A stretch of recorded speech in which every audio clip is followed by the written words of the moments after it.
just Greek salad-ish. Greek salad-ish. Atlantic Crossing got top of the stack against The Great. And that's the first season of that. And James is going to talk about special tasks for most of the episode because there's only so much. There's only so much to say. Yeah. So we'll put a hat on the camera, just in case the sun comes through. Oi, oi, oi. And I had some water there, so that's great. This gets cleaned off a little bit better. Anyway, so we have only watched the first disc of each of these so far. And this one has 3 discs, this one has 4. But the first disc, just first impression, so far this is way better than this. This is kind of crap. But maybe James will have something better to say about it, I'm not sure. So there. Yeah. So, I should mention that when watching Atlantic Crossing, both of these are sort of historical. This one's supposed to be like satirical sort of thing, but does it actually say that on the back? I don't know. Satirical, comedic drama. Yeah, not so much historical romance or whatever. Yeah. And this one is not a comedy at all. If they made a comedy, well, I guess they have made comedies about really dark things, and sometimes they work. But anyway, this is about the World War II beginning.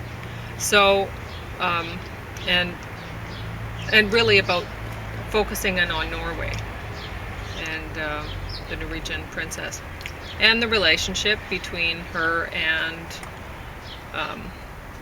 FDR, who's played by Kyle MacLachlan, which we love. He did a great job. I hope he continues doing that. I figured Hollywood didn't do him justice. I mean, you don't do a good actor like that justice. You don't do your audience justice. I'm sorry. So, I'm going to hand these over to you, and you're going to talk about them, because it's really, there's a lot of history there that sometimes, like in Atlantic Crossing, they're making it out like, oh, well, the British military let the Norwegians down by, not defending them properly or whatever. And it's like, okay, well, the British, they wanted to occupy Norway, right? So and at the time, the British Navy was the strongest in the world. So if you want to have your ports defended, who would you want? The British Navy. Right? I gather the way the Nazis took over Norway, they took over, what is it? Well, that's Bergen. What they talked about first in there. Exactly. They were like, oh, such and such port went down, such and such. Well, what are you going to do? It wouldn't have happened. You see, after the Germans are established there, Norway is easy to defend. Especially in the northern part, the part that the Brits would have to be concerned about. Because that's where they set up, the Nazis did. Submarine bases that were used to attack shipping lanes. This ended up affecting Russia because lush stuff was able to be shipped in to Russia from the United States in particular. Maybe some from Canada too. And I'm telling you, thousands of seamen lost their lives because the Norwegians were such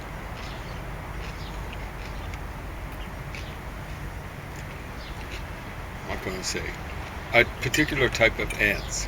We'll say Myers, because you can put the same thing in front of Myers and it means a particular type of ant. I could say it because they actually exist, but I don't know what the censors will think of it. Anyway, the thought is there. The Norwegians are portraying themselves as hugely heroic. It's not heroic when you climb up a mountain that you don't have to climb. It's just something that you do. And they didn't have to climb up this big mountain, defend themselves against the Germans on land, when the Brits could have done it, at least for part of Norway, for them for basically for free. The Brits were offering them the services of the best navy in the world. Now, Napoleon is right to say at that time, because the United States was stunning what they did in terms of manufacturing ships on short notice. And the Brits might still, at the end of World War II, had the biggest and best navy in the world, but they certainly had competition from the United States. The Japanese Navy, yeah, a lot of them ended up, deservedly so, at the bottom of the Pacific, thank heavens. The German Navy had pretensions. They were silly. They'd invested so much in bigger battleships than the British had, you know. And they didn't realize, everyone said, oh, Hitler's really forward thinking when it comes to tanks. His generals actually realized that Hitler was still a World War I veteran. He had to spend a lot of time in the trenches, staying away from artillery. So that's what he believed in. And then special weapons and stuff like that. The weapon of choice on land, basically, was the tank.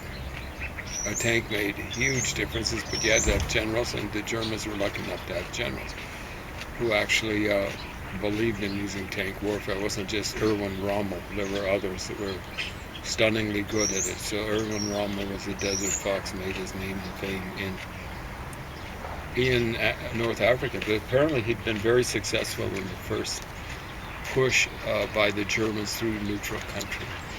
Which they'd done in World War I, incidentally, which is a war crime. You get all sorts of people, oh, the Germans were no worse than the British and French in World War. No. They started it all by going through a neutral country, Belgium.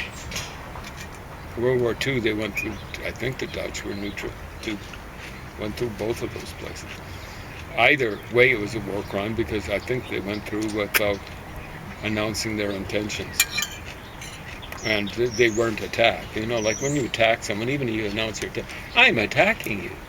Why? Well, because blah, blah, blah, blah, blah.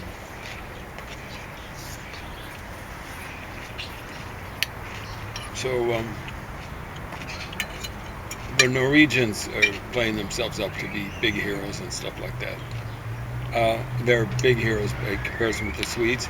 I love the portrayal of the Swedish king and the Swedes in general. I'm afraid it's only too true. You saw how cowardly and, frankly, conniving they were, conniving with the Germans and stuff like that. There was a lot of defeatism.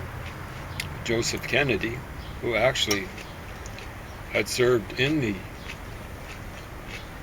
Roosevelt administration, I think even before, as something like an economic advisor. They were weak. Who was weak? The Swedes. They were selling raw materials, iron, and that's really bad of them. But the Germans. But really, when you're selling raw materials, you're not in a position of power. Well, Germany had a bigger population, much bigger population, but Sweden had a bigger population than Norway. Their land wasn't as defensible. They've got lower land and stuff like that.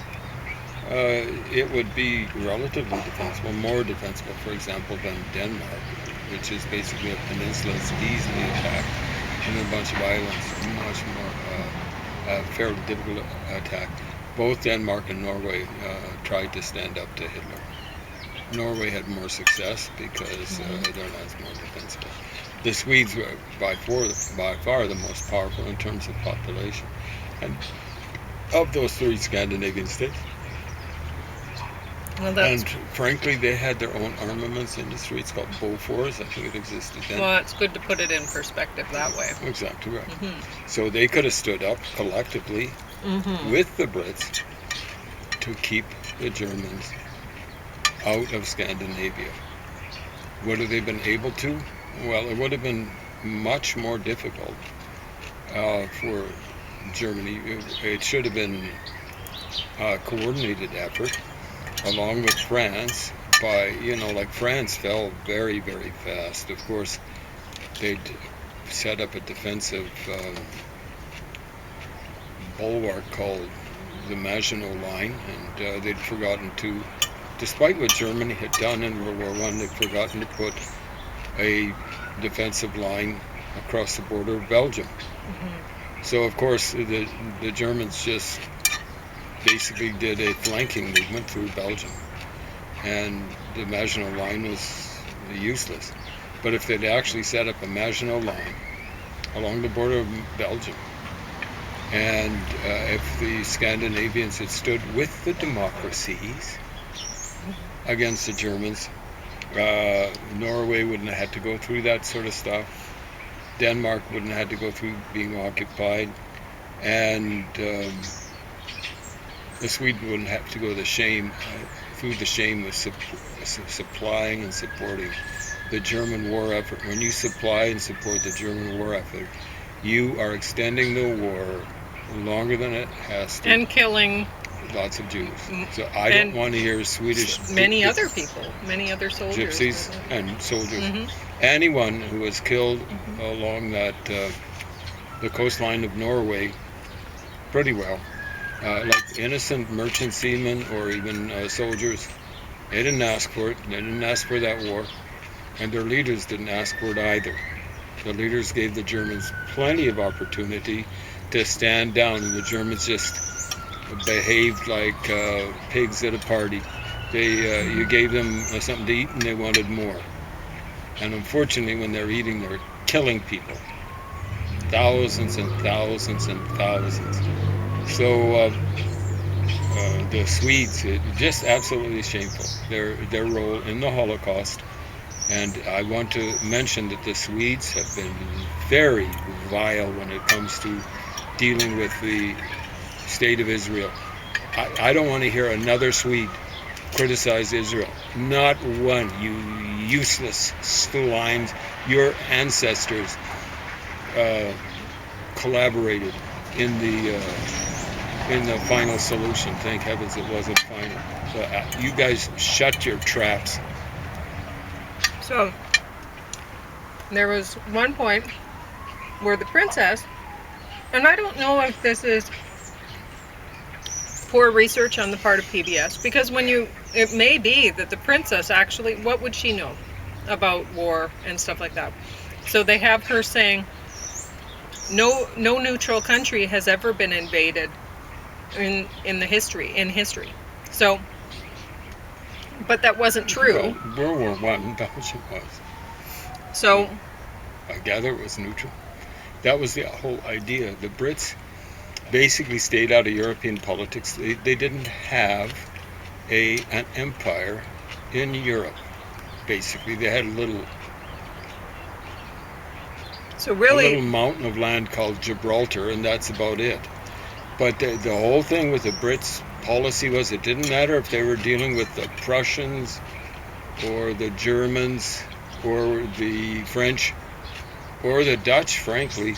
They weren't going to let anyone control all of the access to the Rhine, which is the way you get into the heart. It actually goes up into Switzerland, if I'm not mistaken. Yeah. So their policy was, and it's a sensible policy, they weren't going to let anyone dominate Europe, particularly by controlling the access to the Atlantic via the Rhine. And so basically what that meant was ultimately neutral, I believe Holland, but definitely neutral Belgium. No one occupies that. If they were going to occupy it, England was going to mess with you. It was going to mess with you. And rightfully so. No one has a right to go around stomping other people. Yeah, the Brits were doing it in other parts of the world, but guess what?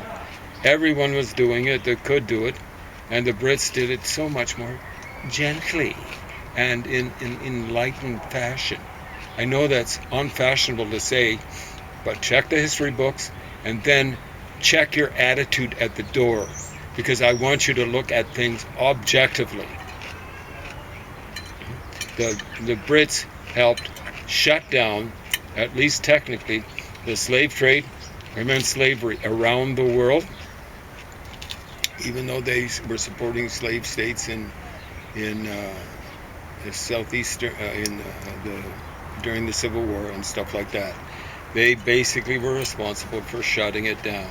Of course, it was still going on in Saudi Arabia. Officially, 1962 or thereabouts, I think the Saudis got around to officially getting rid of slavery. Of course, anyone who knows anything knows it's still going on, at least in the Gulf states, and it was probably going on in Arabia, unofficially, continuously from then until now.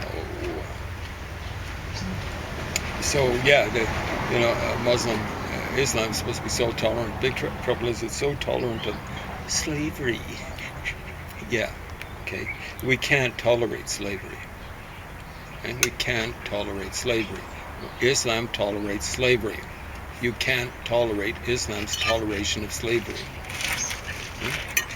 Oh, you can, but you don't earn any brownie points in my little book for doing it. So yeah, it's. I think princess. It's really the queen would be. Is she no, she's the princess. You're right. I don't know if the queen's alive, but the king was her father-in-law. Mm-hmm. Yeah, you got that exactly right. See, sometimes she stays awake a lot more assiduously than I do. Well, it's really well done. It is. And you It's not just have to Colin read McLaughlin. subtitles, so you're going to have to stay away. Yeah. Anyway, Land Crossing, we're going to keep watching it, stuff like that. This one, like Karl Marx famously or infamously said, it's actually famous. It's a great quote, and it might have been original to him, unlike some of his things. But he said, history repeats, first as tragedy, next as comedy. And he was talking about Napoleon III vis-a-vis Napoleon I. Tragic, Napoleon I, yeah, he lost thousands and thousands of people, and not just French people, people of other extractions were killed at the whim of Napoleon I, Napoleon Bonaparte. But Napoleon III, he's the kind of guy who attacked the Prussians, or Germany, I guess it was, yeah, Prussia. And next thing you know, the Prussians are in Paris. One of the stupidest moves ever. Now, some people, I don't know how they're claiming they're sophisticated, that Bismarck, the Prussian leader, technically not technically, but the guy who actually determined policy, they had an emperor and stuff like that, that he forced Napoleon III to attack. Come off of it. Napoleon III had a little, at least a slight case of megalomania, I'd say. Maybe not clinical. But, it applies to Hitler, although, so Hitler is like the follow-up to Kaiser Bill, who led Germany into this ill-fated little two-front battle against the Russians and the French on that side, the French and the English on the other side. And, they fought most of the war, pretty well all of the war, outside their own boundaries, and yet they ended up having to surrender. It was a real debacle. It was over and done with in less than 5 years. People were saying, it was a stalemate and stuff like that in Europe. Yeah, all it took was the English to develop the tank, and it was over, and the Americans to get involved. It was amazing. It took a while for the Americans to have an effect. And actually the Germans also, in a second push, almost made it to Paris. But that war was settled really quickly. It involved lots and lots of deaths. I'm told 10 or 11 million, and mainly soldiers. But the comedy was Adolf Hitler. When Charlie Chaplin does his curtain crawling routine, you've seen that parody of Hitler, right? Mm-hmm. It's hilarious, but the guy, it was just like a big gong show. All these guys marching around. I mean, Hitler wasn't even good looking or something like that. And people are, practically swooning in the aisles and whatever, doing all these mass demonstrations at Nuremberg and so on and so forth. It's just ridiculous. It's a huge, big soap opera. And Mussolini was, if anything, more ridiculous. He reminds me of Donald Trump. Donald Trump should just lose the hairstyle and go bald like Mussolini did, and the same kind of megalomaniacal attitude. And Mussolini, of course, was in Hitler's pocket in the way Trump is in Putin's pocket. So, there we go. It's this guy. But I'd call that a tragic comedy, like what happened with Hitler. So many people died. The Japanese, of course, were seriously involved in the 65 million people were. And incidentally, everyone who was killed on the Japanese side that's the responsibility of Japan. I don't care about Hiroshima, Nagasaki, the firebombing of Tokyo, firebombing of any other place. All that was on the Japanese. They committed so many atrocities. Not just in China, Vietnam, 1 million people killed using scorched earth policy just in 1945, and understand that's less than 1 year by the Japanese. That's more people than died in Hiroshima and Nagasaki by far, possibly 10 times as many, depending on how the initial casualties in Hiroshima and Nagasaki was something like 100,000. I don't want to wave that away, but you know what? When you're comparing 1 million and 100,000, I'm waving it away, folks. I'm waving it away. The Japanese don't have a special right to life where they can kill 10, and that's just in Japan. They whacked 10 million Chinese people in World War II. Oh, you don't like that? You want to contest that? Okay. Other sources say 15 million. We'll go with that, okay? If you don't like that. Horrible. 15 million. I'm waving away Hiroshima and Nagasaki. I'm waving it away. 100,000 is a drop in the bucket. If you throw in the firebombing of Tokyo, 200,000, it's a drop in the bucket by comparison with 15 million. Yeah, they had to be stopped. They had to be stopped. They had 1 million soldiers. Half their soldiers were on the mainland of Asia when the atomic bombs occurred. And they would have been doing, as they did in Vietnam, scorched earth policy. They would have whacked millions of Chinese people, millions of Koreans. Wake up and smell the coffee, you stupid chimps out there. Okay? So.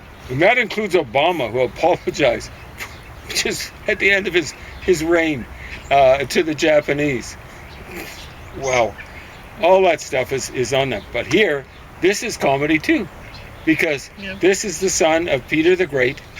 And Peter the Great was a tragedy for the world because he got Russian access to the Black Sea, and that's the beginning of the takeover of the Ukraine and stuff like that. He took over, he got access to the North Sea via the Baltic Sea, by taking land from Finland.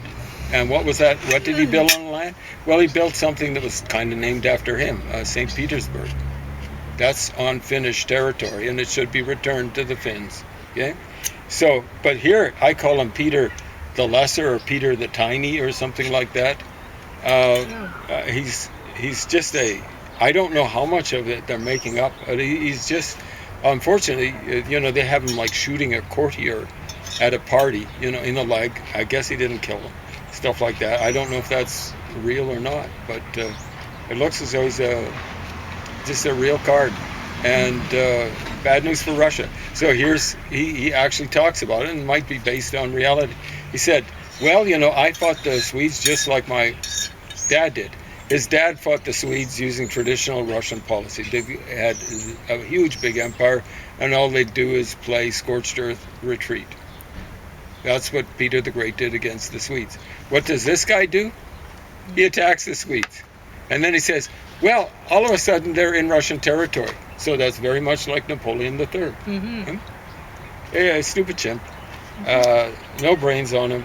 And I think he's played well by this guy. He's got not the worst nose job in the world. If you haven't had a nose job, my apologies, but it looks like it. He's a fairly handsome kind of fellow. But I like the way he's got this a serious look on his face, you know, like as though he means anything. And I don't know. I don't know if Catherine the Great was this good looking, but who's this, Elle Fanning or Ellie Fanning or whatever her name is? I thought she does a pretty good job. I just think that maybe as a overall concept, it's just a little maybe too lighthearted or stuff like that. We don't go around laughing at people getting shot in the leg. So on and so forth. Lord only knows what all else that guy is doing. How much time? 2? Mm-hmm. So you may as well finish off just talking about this stuff more. Well. So now with the Catherine, with the Great, about Catherine the Great, there's way too much. Party? Color, different colors of skin. Oh my God! You know they had black serving people and stuff like that, or African American serving people in the White House. Yeah, that makes sense in Atlantic Crossing. That's, you know, if you're going to do something historical, even if you're doing satirical comedy, whatever, you got to get that right. You might want to give jobs to actors from, you know, with darker complexions or whatever. But if it's not appropriate for the piece, you can't do that. You might want to give them whiteface. Would that be appropriate? I don't know. People would find that offensive, I'm pretty sure. But here's the thing, you know, do something on Pushkin. Apparently he's half black, and he's considered the Shakespeare of the Russian literary tradition. Do something on Pushkin. Yeah. You don't have to go around. Orlov is played, from what I can tell, by a South Asian. So it looks as though he comes from a Hindu background. What? And the weird thing is he's portrayed as the only enlightened Russian. Catherine the Great wasn't Russian. She was a German princess. Okay? So they're talking about bringing enlightenment. Here he is. Well, you know, India, it was not, at this point in time, roughly the second half of the 18th century. They weren't the beacon of enlightenment, shall we say, for the world, not even for their own neck of the woods, okay? At one point in time they were, and then Hinduism struck back against Buddhism, and then Islam struck back against, well, it didn't strike back, it just struck out. In this sense, striking out. And ultimately Islam strikes out because it's it's the most conservative religion, so far as I can tell, or belief system. You know, like, I think Marxists would accept, you know, like, amendments to the original theses of Marx or something like that. He actually did something called Theses on Feuerbach. But, you know, like, Islam does not allow that. It does not allow, it's blasphemy to revise the law as set out by Muhammad.